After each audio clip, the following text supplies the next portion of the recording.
Here we go, man. Here go the best mixtape that dropped Thanksgiving. I have to say, this shit, this mixtape, it surprised me whatsoever. Cause the last thing officially we got from Fab was that Young OG project that was, let's say it was alright. And then we got the Freestyle Friday joint, you know what I mean? The Friday 13 mixtape, whatever you want to call it, which was full of freestyles, which was amazing. Now, this was simply kind of on the verge of being the Young OG project too, because of the if you catch the samples within the record, but it totally ain't because you got a couple records on here that's totally not from the '90s, but it's a story put inside of a mixtape, so you can kind of call it a concept in a way if you listen to it from the beginning, from track two, the ending of it, or the ending of track one goes into track two. You know, he meets a chick, he wants to, he going to it for the winner and want to know if she want to go with him. That's basically what the whole concept behind this project is. Cause I was like, summertime shootout, nigga, what is you getting at? And if you watch the trailers for each of, the trailer for the mixtape and the trailer for the actual song, the plug, you actually get into it. But this shit was incredible. You know, he met the chick, and it got skits. You got to listen to the entire project. It got skits in between, each track towards the end, and it's basically setting up for, every song in a way.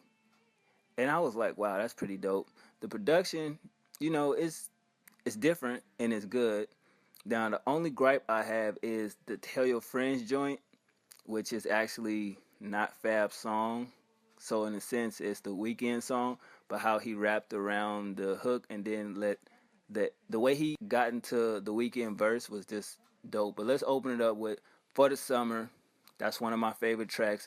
The beat was crazy. I think that is a sample of Wu-Tang, one of their songs. I'm not particular which one it is, but I definitely love the beat switch up in the middle of it. His bars is crazy. He just punching away. Bam, bam, bam. Mayweather in his prime. Flow is on point. Crazy. And then it goes into where he meets the chick at the club, basically saying you ain't never met a real one. And for a minute, I thought she was going to curve him. I'm like, yo, Fab a real nigga if he pit this bitch on his tape and she curves the fuck out of him. But that didn't happen. Then it goes into a real one.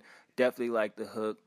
Definitely love the soulfulness of it. That Lauren sample, whoo, that's how you use a sample. Sorry if you got your headphones on, my bad. The content, the bars, awesome. His flow, awesome. Then it goes into a song that's okay to me. I didn't like the original. Say what you want. Doing It Well was the original, and this one is it ain't no better. I don't think this is a new track though. If you listen to how Nicki's voice is, I listened to her verse 10 fucking times. The way she rapping, I do not think this is a new verse. I don't feel like this song is new. I feel like this could have made the Young OG project because the '90s, the vibe of it. That's why I say threw me for a loop. And it's really just a reiteration of the song. Trey Songz was Nicki didn't really say nothing we ain't heard before, and Fab was, it was alright. They didn't change anything up really about the song, but it is what it is. And then it goes into the next track. You got the skit. Remember, the skits is in it, so I ain't got to keep saying that. It goes into Tell Your Friends featuring The Weeknd. And goddamn, that one is my favorite as well because just like he took the name of the song Tell Your Friends and gave you a reason of why you need to go back and tell your friends. The good, the bad, the ins and the outs. But it was great. Definitely enjoy his rapping around the hook. And then he let The Weeknd have it, that last verse that actually Fab, he wrote into that verse. And if you listen to how he wrote his verse and it goes into the Weeknd part, crazy. Boom. Love that record. Then it goes to track 5. Another favorite one of mine. Sorry Not Sorry featuring Bryson Tiller. Now, I didn't listen to the Bryson Tiller album, even though critically it was pretty good. So I don't know if this is a song from his album that Fab using, or this is just a song Fab has that features Bryson Tiller. Basically it could be flipped. You know what I mean? In any way you want to say it was like about an ex or certain situations that happen. But the crazy thing was, at the ending of Tell Your Friends, he's playing Street Fighter. He flipped the Street Fighter beat. Nigga, that's crazy. If you from the 90s, you know that video game. Because if you was like me listening to this for the first time and you listening to it and you like, is he gonna do what I think he gonna do? He ain't gonna flip the beat. He not gonna flip the beat. And he flips the beat. Nigga, I must have went fucking crazy. I was like, yo, I need to start doing like reviews on camera again so y'all can see my reaction. But just imagine my reaction to when I heard Sorry Not Sorry. That's a good fucking song. I may actually go back and listen to that Bryson Tiller project. Jesus. But he flipped the Street Fighter beat crazy. Boom. So then he gets into, Fab talking to the chick like, yo, what motivates you, blah, blah, blah. Fab gives his reason what motivates him, you know what I mean? And then he asks her, and this simple-minded bitch said, you motivate me. I was like, wait, what? Then he goes to the song. The beat is unique in a way. I give him that. It's not the best song, but it's good. You know what I mean? I like his flow, what he does on these records. It reminds me of Riesling and Rolling Papers, if y'all remember the Soul Tape series. His lyrics was vivid, straight to the point. It's kind of, basically stay motivated and have a reason for doing what you're doing and using it as your motivation. Dope. Then it goes to the skit, the ice cream truck part, boom, whatever. Then it goes to the track with Rich Homie Quan Vanilla, which was a good song. Take it for how you want to take it, for which either the way you want to take it of what he's referring to. Solid track. He could have did it by himself. He didn't really need Rich Homie Quan. Rich Homie Quan and add shit to it. Boom. Then it goes to the skit again. Then it gets into the plug. Great street tales. I'll tell you, Fab is one of the ones that can really give you them tales of street, knowledge, shit that go on in the street, his flow, the content, the beat. It's like, damn, kind of flipped another beat if you hear what the ending of the last skit was into plug. Great. Then it goes into they're talking yet again. They get into Trap Royalty featuring Mike Davis. It's kind of like he's speaking on his Bonnie to his Clyde or whatever, how you want to figure it. Just more street tales, street shit, trap shit, drug shit, street shit. You know what I mean? All that good shit. Now we get into the ending of that. Then it goes into track 10, which the beat switch up again on Trap Line Bling featuring Josh K. Now, I do remember somebody saying that they had a song called Trap Line Bling. I wonder if it's Josh K song. You dig what I'm saying?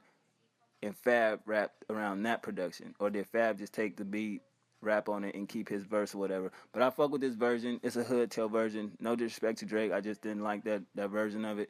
But definitely a good record. So we get from there and we get into the last two tracks to where at the end of track 10, the chick calls the phone like, yo, I told you don't call this phone, blah, blah, blah. Like, what's up? Like, they got me. I guess she got kidnapped. I got to go get her. Niggas in the streets know how that go. You know what I mean? If you watch State Property, you understand what it is. I ain't got to go into that. Boom. Great track. One of my favorites. 90s beat. Basically a revenge track, you know what I mean? You niggas and did something, you don't know what you started. It is what it is. Fab basically going into what he going into, going in the streets, doing what he got to do, and boom, there you have it. Last track on the album. Mixtape. Shit feel like an album to me. Summertime Sadness featuring Dave East with the wonderful Lana Del Rey sample. Damn. Perfect ending. Dave East came through and just reiterated everything that he ever knew about the streets, music. A nigga said some back when Fab was still spelling his name. Nigga, do you know how long ago that was, nigga? That was for my generation of music. You feel me? When Fabolous. Ooh, nigga. I was like, yo, Dave East killed that shit, bro. Straight up, good song, hard beat. Fab came through, did what he did. Incredible mixtape. I'm not mad at this. Now, if this the content we gonna get on Young OG 2, I am amped for it. You know what I'm saying? He cannot let that be a failure. This is a 9 out of 10. I like 11 out of 12 records. Beats 9 out of 10. This shit classic. Favorite songs, track 1, 4, 5, 11, and 12. They're my favorite 5 records off this joint.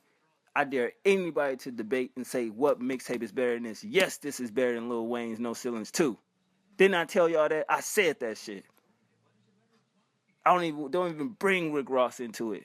It ain't even about that. He did the Drought 3 shit. Nigga, this nigga got the fire right now. Nigga, Fab is, I'm proud to say I'm still a fan of Fab, but he redeemed himself from that Young OG shit. This is what Young OG should have sound like, boy. Tell me one mixtape out right now that's fucking with this. You feel me? This is definitely my top 10 mixtapes of the year for 2015. God damn. And shout out to Dave East, because that verse really brought me back to my teenage years when all I did was listen to Fab and buy jerseys and Air Force Ones and J's. Holla!